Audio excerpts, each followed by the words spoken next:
this is kind of second nature, right? The wrist naturally lays back, and then we're just hitting from here, right?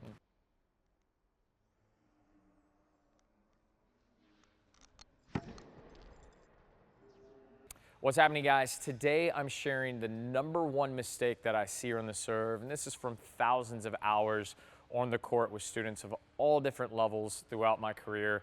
And this nuanced mistake is very difficult to see without a camera. So for you guys out there, if you're trying to work on your serve or any other part of your game, film yourself, all right, and see this frame by frame. And for coaches too, we should all be using cameras. Technology's so advanced now, why not use it and take advantage of it? So the nuanced mistake is this. On the serve, too often what I'm seeing and what most pros are seeing is that as servers are working through their motion, from here, the wrist, even if it's passive to start, ends up laying back into this position, all right? And from here, you can tell this is just very, very slight. But once I'm in this position, what's going to happen is that my arm no longer has the ability to allow the elbow to raise up without putting tremendous strain on my shoulder. So what we see instead is that we have this internal rotation where the arm comes around and we have this very shallow lasso. So from again, if I was working from this phase, as soon as my arm goes here, suddenly my arm is in an uncomfortable position and I will internally rotate and I get this shallow lasso.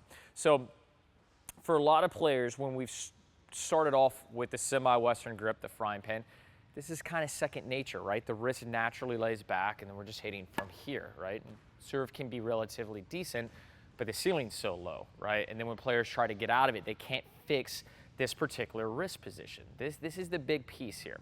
All right, so what we want on the serve is to have the ability to lead with the elbow up to the ball, right? I want to be in this position. And in order to do this, my wrist also has to be in the correct position.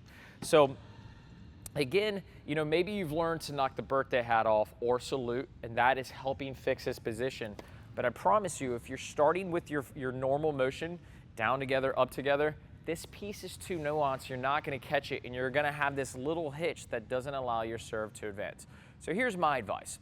I like to tell students to shield themselves from the rain, and you start in that position. When you're trying to fix something, you have to exaggerate it. So start with your arm back and let the hand relax so that you can, the point of the racket is forward and you can see the strings here. There's no way at this point for my hand to go into that position. So from here, I can just work through the toss. If I get a little bit of a lean, look what my racket naturally wants to do. It naturally wants to move this way, okay? So this is the big one.